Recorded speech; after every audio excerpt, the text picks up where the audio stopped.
Hello, Bournemouth fans, and welcome to Cherries Red Army YouTube channel and episode 3 in the series of AFC Bournemouth's Best 11, the Eddie Howe years. And if you haven't seen episode 1 or 2 yet, you can check it out on the channel in the playlist. But in this one, we start to sort out the centre-backs. And yes, we're going to do both in this episode. And I am going to be joined by 2 new guests in just a moment. But thank you to our new subscribers. We've now gone past 450. Please keep subscribing as we aim to get to 500 before the season starts. And also give this video a like. We want to know your opinions. Drop them in the comments. We'll read every single one. Let's get on with this episode. It's the centre-backs. Let's get our guests on.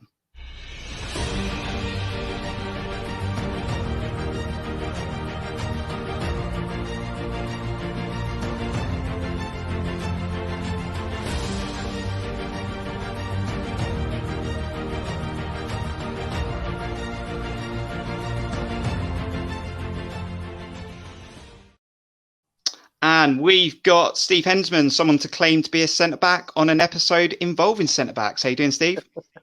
Yeah, I'm all right, mate. How are you? Not too bad. And we've got our guest for the first time in this series, and that's Keithy T, Keith Thomas. How you doing, Keith? Not too bad, Skipper.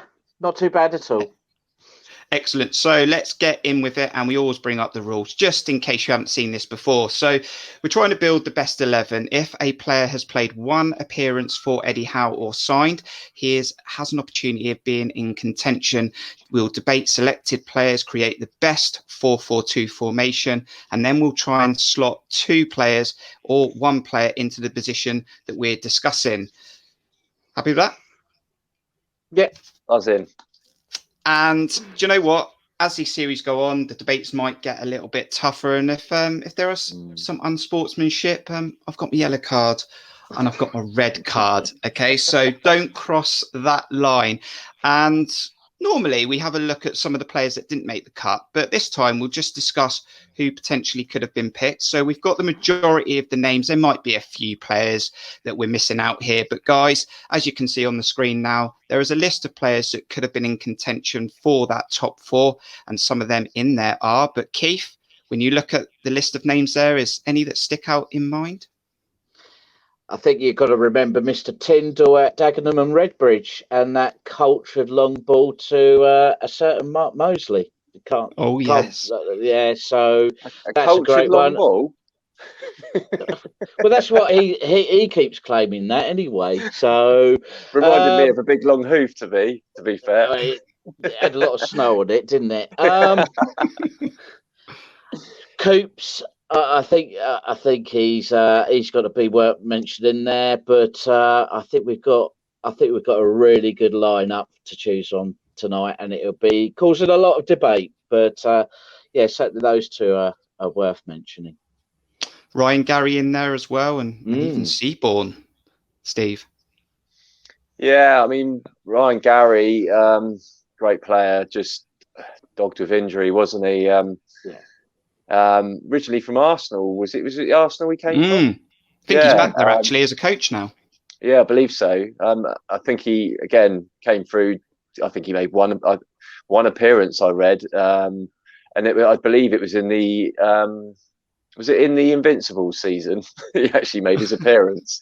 Sure. There's something that tells me it was that. I might be wrong, but it's a shame for him because he was a very talented centre back. I thought, and very comfortable on the ball, read the game really well. It's just a shame he got dogged by injury. Dan Seaborn, from up the road, wasn't he? He was only on loan. That's the issue. Yeah, wasn't he only on loan? I can't remember too well, but I don't think he was around too long. But there's some good names in there. Jack Simpson, who came through the youth ranks here. Tyrone Mings obviously gone on to play for England now. Great pros like Sylvain Distin. We've seen some good centre backs along the way. Okay, but there's only 4 that can make the cut and get in contention, and the 4 that makes this episode was club captain Tommy Elphick, Steve Cook, current club captain, was club captain Jason Pearce, and we've got someone who likes a bit of Dutch football, and we've also got Nathan Ake as well. Do you like that lineup, boys? Love it. Yeah, Love it. top It's going to be drawer tough, defenders. this. It's going Right. to be awful, this. Who are you going to get? We're going to find out. You know what we do? We take it to the wheel and let the wheel decide. And Keith is a new guest to this series. Keith's going to go first. So who are you going to get, Keith? Anyone in particular, Keith, that you're looking for? Nathan. And you got your wish straight in there. Nathan. Okay. How's that for luck? So two spells, Yeah. Keith. Nathan Ake signed on loan originally, struggled to get in the AFC Bournemouth team actually, and I think it took a goal at Stoke to break himself in that team. But once he got in there, he was a player that was comfortably reliable, and Eddie leaned on him a lot. He certainly did. He's the Ruud Gullit of AFC Bournemouth, isn't he? That wonderful lock of hair, just a top pro, real classy act, and you get good with his feet. He could play anywhere. It was talked about at the time he might go in as a defensive midfielder. He could play as a left foot back, cultured on the ball, always steady. You know, you knew when he was in the back line that we could rely on him. And I hope when he's gone to Man City now, that he has the career that he deserves, because the amount of work rate and effort, and not a shouty guy, does his business quietly, but a real pro. And when he left, what a class act to do the interview. Just brilliant. Possibly one of the best players we've ever had at the club. And Steve scored some big goals, one against Tottenham, 11 goals in total. But like Keith said, we did pay 20 million, which is a lot of money for us. And we paid money like that before. That hasn't quite worked out. But we did get a return on that when he went to Man City, like Keith said.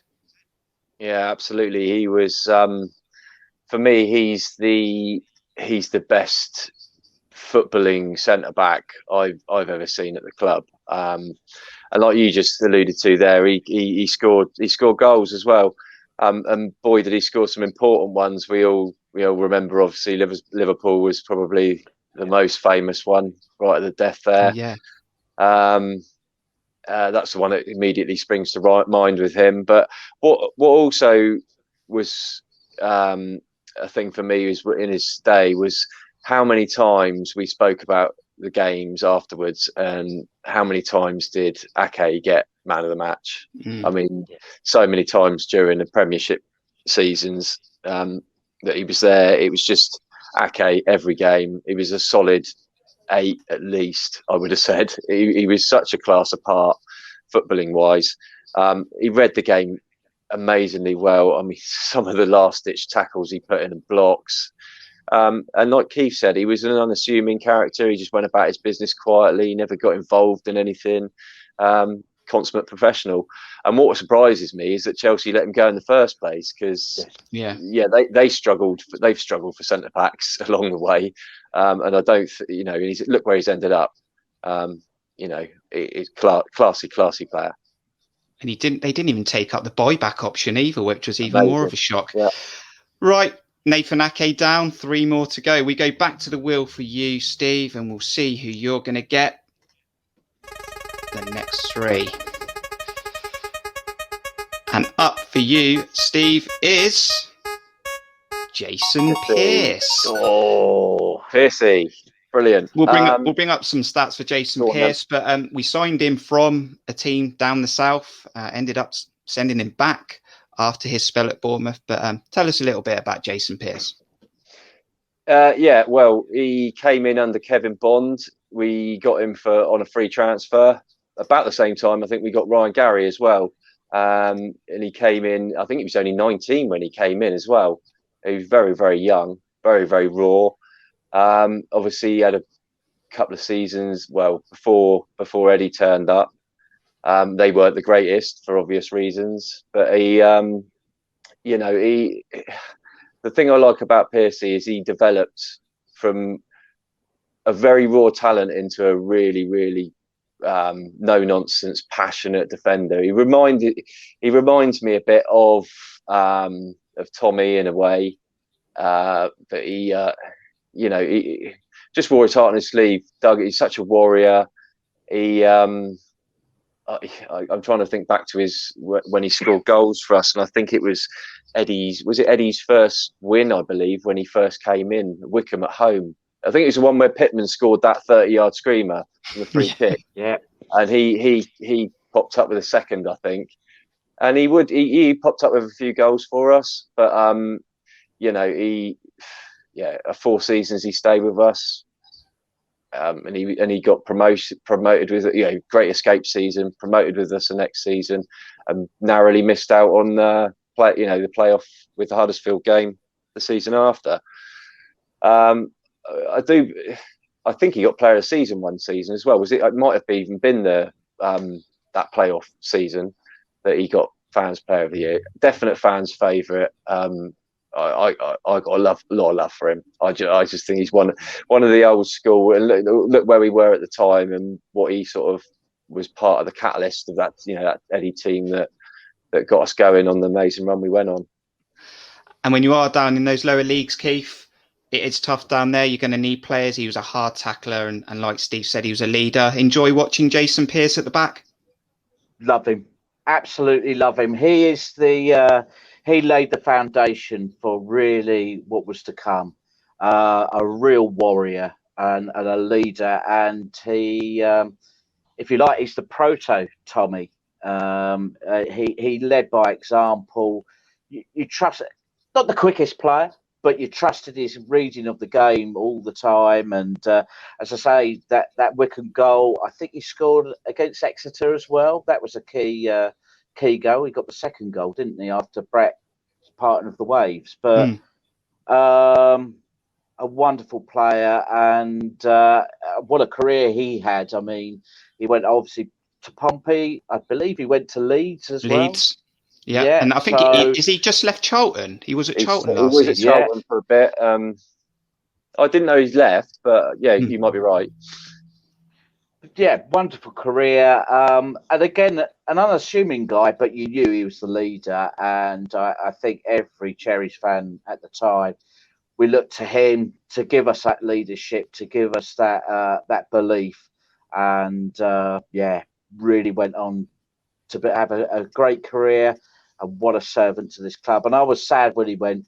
I thought, how can we replace him? But I think he was a victim of the circumstance at the time, though, wasn't he? We were in a position where we had to sell players, and unfortunately, we had to let him go. But we got good, seeing as he was a free transfer, and we got, I'm pretty sure it was upwards of 300,000 for him, if not more than that. So yeah, we couldn't turn it down. But yeah, what a player! That's Jason Pearce. Back to the wheel for you then, Keith, and it's now between Tommy Elphick and Steve Cook. What a partnership they were, Keith. Yes. And it is our current club captain, Steve Cook. I don't think I need to say any more, Keith. Take it away, Steve Cook. What a legend. What a legend. I wonder if one day we'll have a stand named after him as well. Came from Brighton, obviously. Who was Gus Poyet was the manager at the time. Didn't fancy him. Journeyman career. I think he was at Mansfield. So, nobody really fancied him. We were obviously looking for bargain basement players at the time. And I think he played right back at some points in his first season with us. But came under a little bit of a cloud. Obviously, the carry-ons regarding what happened at Brighton, but totally unfounded. Went on to be a magnificent leader. You can't talk about our journey without not talking about him. So steady. Yeah, sometimes he'll play a rash ball forward, but how many times did he put a split pass up to Pittman or Wilson to just latch on to? A wonderful player that could play on the right, on the left, and just rock solid. And what partnerships he had, Elfie and obviously Nathan and Meps. Just a brilliant player, and real inspirational leader, and he will be talked about among the greats going forward, no doubt about it. Do you know what, Keith? I always worried about him when we sort of were trying to get out of League One and we were looking for that promotion. I can remember watching a lot of games at home, and every time he made a mistake at Dean Court, he got punished every single time. I don't know if you two can remember that. And I always think Cookie again, trying to play a back pass or taking too long on the ball. And as we went through the leagues, that championship winning season, scored a great goal at Fulham, scored a few good goals. And then he went into the Prem. Now, we know he's got a mistake in him. We know he likes to play as a goalkeeper sometimes. But over a season, you want him in that starting 11. Oh, gosh, yes. I mean, again, he's an inspirational leader. And, he tried to develop as a genuine ball-playing centre-back. And Eddie wanted to play out from the back, and he was prepared to take the risk. And sometimes, obviously, there's always a risk in doing that, and it might not come off. But when the chips are down, and we've seen it again in the last season just gone, he's there. He's the governor. He's just the governor, and this is a tough ask tonight, Kirky. What have you done?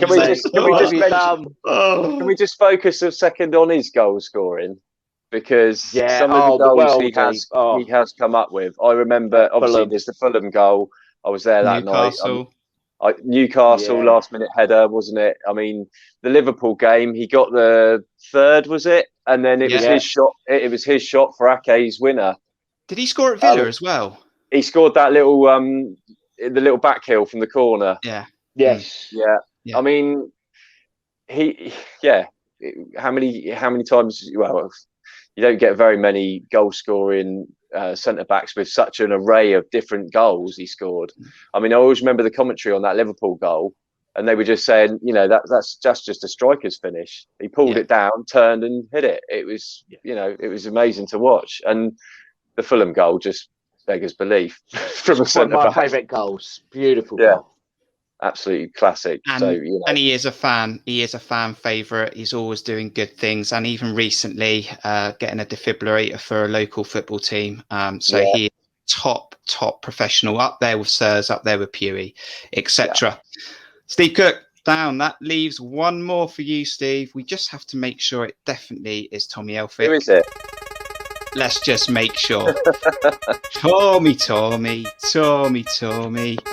Bring it in, Tommy Elphick. And a guy that also came from Brighton, like you said, Steve. And when we wanted that pre-match, get excited, get buzzing for the game, he would do that little ritual on the post. And Tommy Elphick, what a player, especially in that championship promotion season. Yeah, I mean, if you were looking to anybody to get us revved up for a game, it was Tommy, wasn't it? He was... That ritual that he went through every game, it was just, do you know what, for ages I never noticed it. I think it's because I was always down the other end, and we always seemed to start that end, down the north end. But it became just a thing, didn't it? And it was amazing. It's just it's just a thing he did. But as a player, like you say, he came in from Brighton, and I always found him very calm on the ball. He wasn't the quickest.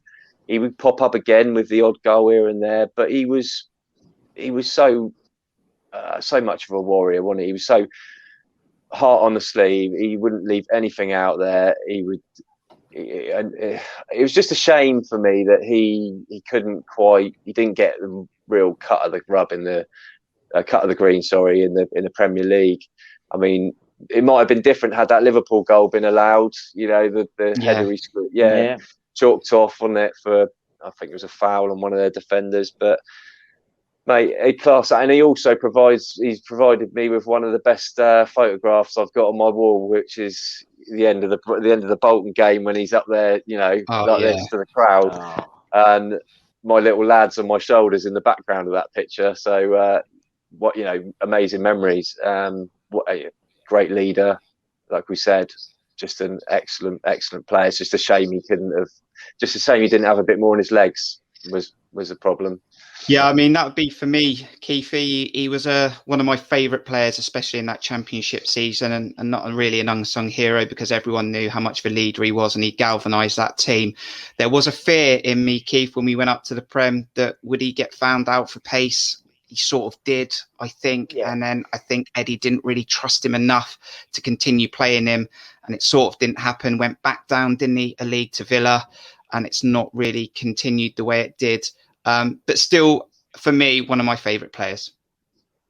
Undoubtedly. That Charlton game, the end of season game, and he's like a rock. He's just the foundation of everything. I think that first 45 minutes is one of the best 45 minutes I've ever seen a Bournemouth team play, and he was the rock. You knew that there would be no danger, any danger, a sniff out. His reading of the game is, again, exceptional. And what a character. What a real character. And I can see why he's a lot of people's favourite player, because maybe Steve Fletcher, maybe him, is Mr. Bournemouth in many ways, because he represents the very best of Bournemouth. And it's all about that badge. And he led our team to the most glorious times. Beautiful player. Right. You've done all your talking, Keith. Steve, now it's time to make those big decisions. We're going to fill both of those centre-backs. And now if you're currently watching, now just think about who you would pick for those two centre-backs and see if you get it right with Keith and Steve. To be honest with you, I don't think we're going to make everyone happy in this. But it's an impossible task, this one. Here's your 30-second window. Who are you going to pick?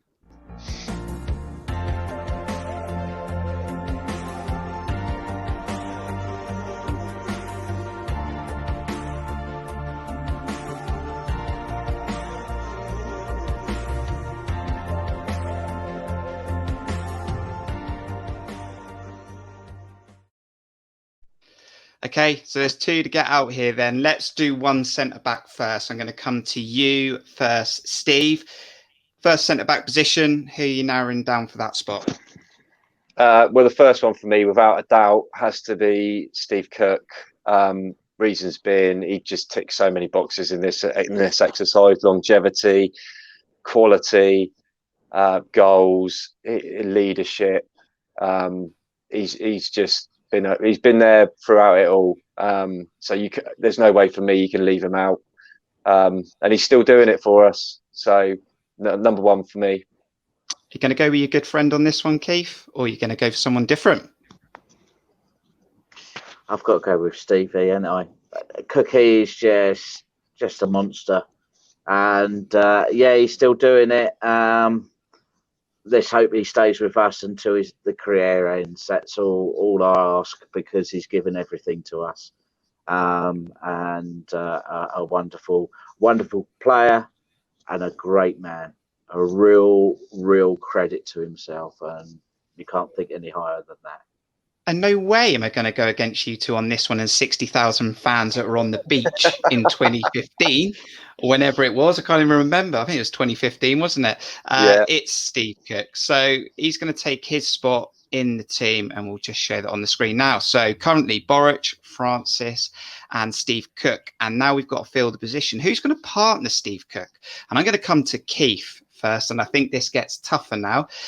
We had comments before on Twitter and in the comments within the last episode saying, are we trying to build just the best players that can compete with any match with anyone in the world? Or are we trying to build a team? And that could be a team that has leaders, someone who just has something special, and then players that have ability.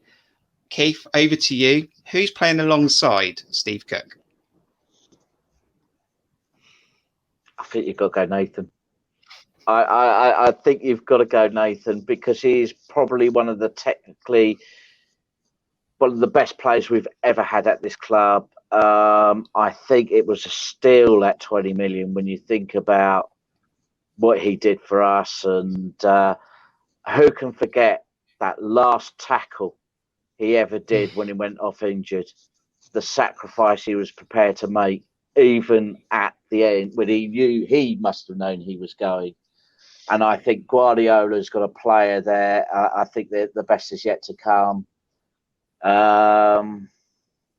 and he's Ruud Gullit look-alike, isn't he? So I'm trying to recover from yesterday's guys and girls. So okay, Nathan Ake's in for Keith, and I might regret this. Let's go to you, Steve, because you are very sentimental. You're definitely going to regret this because, and you do like those lower league seasons that were just as good as the Premiers. And if this was a picking a team on who was the most talented players, and I'd 100% agree with Keith, Nathan by a mile. But for where we were at the time and what it galvanised and set off, and what he cost us, what we ended up selling him for, I've got to go with Pearcey personally. I just think, it's that whole Great Escape thing for me. What a warrior, what a player. Pearcey's in then. One shout for Ake, one shout for Pearce. And now I'm in a real predicament, guys, because I love Tommy Elphick. And it makes me feel horrible thinking he's not even going to get a vote. I really want Tommy in there. He was my hero of that championship season. And every time he was at that post, it was like game head on, we're going to win this, just through him doing his ritual. And I feel sorry that his career hasn't turned out even better than it was when he was at Bournemouth. Yeah. Pearcey, I get, he has a great shout as well, and I can see where you've come to that. Just can't see how I can't pick Nathan Ake. He is, for me, up there. Bear in mind, we might never have seen Nathan Ake or Tommy Elphick if it wasn't for Jason Pearce. Don't start. Right, that's a yellow. No, that should be. Oh, come on. Because you shouldn't answer back to the officials, okay? You should take the decision that's been told. I just can't. You just can't drop Nathan Ake. He is the best player, in my opinion, that's played for the club. But I do get your point, Steve. And it's on me again, isn't it? But there we go. Episode 3, we've built almost the defence. The 2 centre-backs are in. We've got Nathan Ake left, Steve Cook right. You happy with that, Keith? It's just one more player that needs to go in that back line. And that's coming in episode 4. Exactly. So get subscribing, guys, and get it in there. I know you're not disappointed that Ake's in there, but I know absolutely not. No, I mean, let's be honest. It could have been any of the aforementioned players we've talked about. They've all done wonders for the club in their own right, and been brilliant players, brilliant professionals, all 4 of them. So it was a tough call. It's just a little bit of sentiment, I suppose, for me. Like we said, if it was going on ability, it should be Nathan, really. He's gonna do better against this champion, any team in the world sort of scenario, isn't he? Keith, it's been great to have you on. Probably try and get you on as well before the series closes out again. Look after yourself, and final thoughts. Well, the -17 season, that team is my favourite team of all time because of what it was. But you've got a tough job on your hands, boys and girls. You really have. And I hate to think who's picking the strikers. Oh, God. And Steve, you'll be back in again at some point as well. Cheers for joining me on this one. No worries, mate. Good to be on. Thanks a lot, mate. Cheers, Keith. Cheers, guys. And make sure you let us know your comments. Are you happy with the 2 picks there, or who would you have picked, shall I say? And give this video a like. Make sure you subscribe and help us get it to 500. Check out the other episodes if you haven't already. And episode 4 will finish that defence. Until the next video, we'll see you soon. From me, Keith and Steve. Up the Cherries.